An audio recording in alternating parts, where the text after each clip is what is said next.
অনেক কটূক্তি করে অনেক কুৎসা রটিয়েছেন। আর তার একদিন বাদে আপনি মানিক সাহা একই ধরনের কথা বলেন। আপনার সাথে আমরা বাঙালির ফারাকটা কি?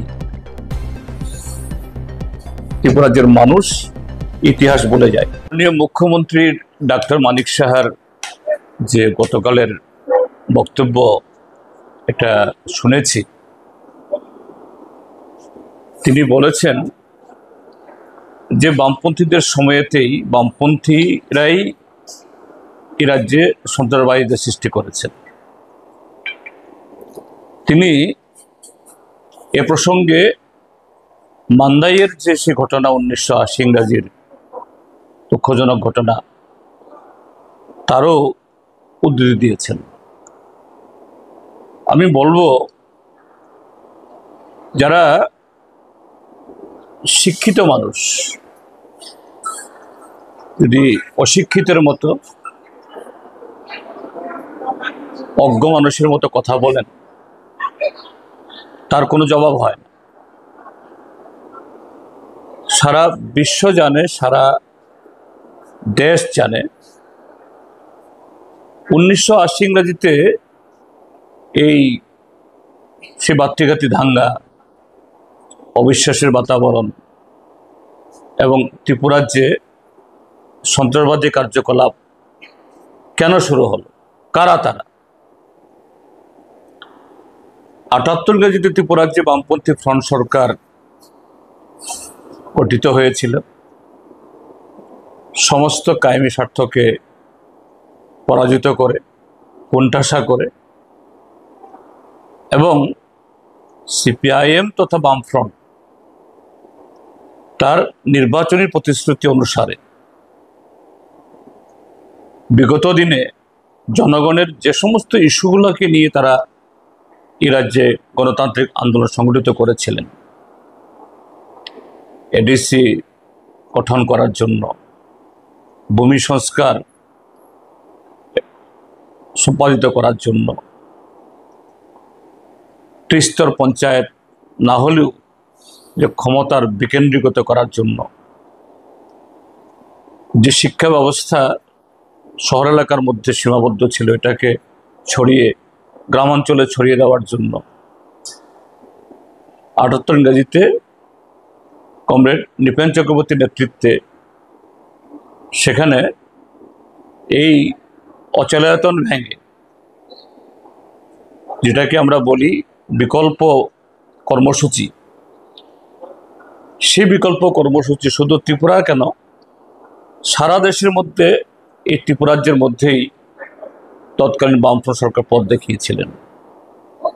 সারা দেশে কোথাও যখন মিড ডে মিল শুরু হয়নি, এই রাজ্যে মিড ডে মিল শুরু হয়েছিল।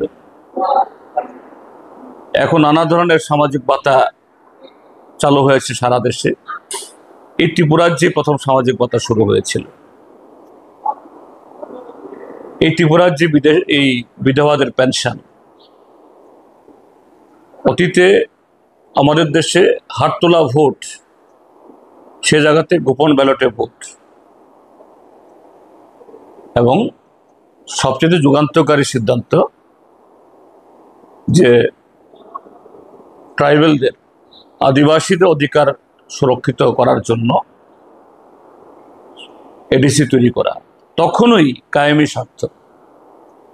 একদিকে টিউজেস, আজকে ত্রিপুরা মথার যারা পূর্বসূরীরা, যারা নিজেদেরকে বিশুদ্ধ পাহাড়িয়া দল বলতেন, একমাত্র ট্রাইবেলদের প্রতিনিধি হিসাবে এখন যেমন ত্রিপুরা মথা আইপিএফটি বলে তারাও বলতেন, তাদেরও দাবি ছিল এডিসি গঠনের।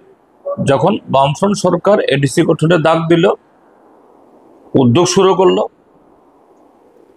তখন তারা স্লোগান তুলে জানা, আগে বিদেশি বিতরণ, পরে এডিসি নির্বাচন। বিদেশি কারা? 1949 ইংরাজির পর, দেশভাগের পর, তৎকালীন পূর্ব পাকিস্তান থেকে যারা এই দেশে উদ্বাস্তু হয়ে এই আশ্রয় দিতে বাধ্য হয়েছিলেন, তারা, তাদের সন্তান সন্ততি সবাই। তো একদিক থেকে টিউজেসকে দিয়ে এই স্লোগান তোলানো হয়েছিল, আরেক দিকে হলো আমরা বাঙালি। এবং তৎকালীন সময়তে ত্রিপুরা রাজ্যের মধ্যে প্রধান বিরোধী দল কংগ্রেস যে রক্ত দেব এডিসি দেব না। 1980 ইংরাজির লোকসভা নির্বাচন, কংগ্রেসের তৎকালীন সভাপতি এবং পশ্চিম ত্রিপুরা কেন্দ্রের যিনি প্রার্থী অশোক ভট্টাচার্যের স্লোগান ছিল, আমাকে ভোট দিন, আমি দিল্লিতে গিয়ে এডিসির আইন আমি খারিজ করে দেব। অর্থাৎ বামফ্রন্ট সরকারের জনমুখী কার্যকলাপকে, ভোটের লড়াইয়ে বামফ্রন্টকে হারিয়ে এটাকে রুখতে পারল না। সেখানে এই দাঙ্গা বাঁধিয়ে, বিশৃঙ্খলা তৈরি করে, রক্তাক্ত পরিবেশ সৃষ্টি করে আটকানো, এবং সেখান থেকেই উগ্রপন্থার জন্ম। সেই তৎকালীন সময়ে যারা উগ্রপন্থা নেতৃত্ব দিয়েছিলেন, প্রত্যক্ষভাবে পরোক্ষভাবে মদত জুগিয়েছিলেন, আজকে তারা কোথায়? আমি ডাক্তার মানিক সাহাকে অনুরোধ করব, আপনার ডানে বাঁয়ে সামনে পেছনে আপনার সাথে যারা নানা কর্মসূচিতে অংশগ্রহণ করছে, আপনার তথাকথিত প্রতিদিনের এই যে স্থূল ভাষণ, যার সাথে বাস্তবের মিল নেই, তার প্রতিধ্বনি যারা করছেন, তারাই তো সেদিনকার স্বাধীন ত্রিপুরা এবং বাঙালিস্তান নির্মাণের তারাই তো কুশীলব। এবং ঘটনাচক্রে বা কাকতালীয়ভাবে ডাক্তার মানিক শাহ যখন গতকাল বয়ান দিয়েছেন, তার একদিন আগে আমরা বাঙালির একটা মিছিল আগরতলাতে গেছে। একজন প্রবীণ এই আমরা বাঙালি তার বক্তব্য শুনেছি, একই কথা। তার বক্তব্য সিপিআইএম বামপন্থীরা এরা উগ্রপন্থী তৈরি করেছে। মানিক সরকার আমাদের বরিষ্ঠ নেতা, তিনি সেই 80 ইংরাজির সে ভাতৃঘাতী দাঙ্গার সময়তে আমরা বাঙালির ভূমিকা উল্লেখ করতে গিয়ে তাকে তারা রাজপথে অনেক কটূক্তি করে অনেক কুৎসা রটিয়েছেন।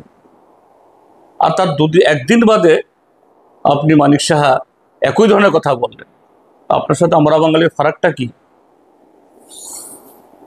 ত্রিপুরা রাজ্যের মানুষ ইতিহাস বলে যায়, এই চেহারাগুলোকে বলে যায়। এই রাজ্যে উগ্রপন্থা সৃষ্টি করেছে কে? কেন? কারণ বামফ্রন্ট সরকারকে প্রতিহত করতে হবে। নির্বাচনী ময়দানে হারানো যাচ্ছে না, কাজেই পেছন থেকে এখন অন্য কায়দায় আপনারা সরকার দখল করছেন।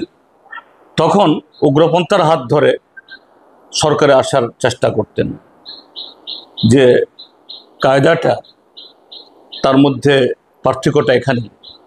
কিন্তু আপনারা সবাই একই নৌকার যাত্রী। মুখে আপনারা জনগণের কথা বলেন, রাজ্যের কথা বলেন, দেশপ্রেমের কথা বলেন, কিন্তু বাস্তবে এই সাম্প্রদায়িকতা, উগ্র জাত্যাভিমান, স্বাধীন ত্রিপুরা, স্বাধীন বাঙালিস্তান, ত্রিপুরাল্যান্ড, গ্রেটার ত্রিপুরাল্যান্ড, এই শব্দগুলো সবটাই একটা আর একটা সমার্থক। এইভাবে ত্রিপুরা রাজ্যের মানুষকে বিভ্রান্ত করা যাবে না। আমি মাননীয় মুখ্যমন্ত্রীকে বলবো, আপনি ইতিহাস পড়ুন এবং মাননীয় মুখ্যমন্ত্রীর চেয়ারে বসে এইভাবে এটা অযাচিত কথা বলা, এটা ত্রিপুরা রাজ্যের মানুষ মেনে নেবেন না।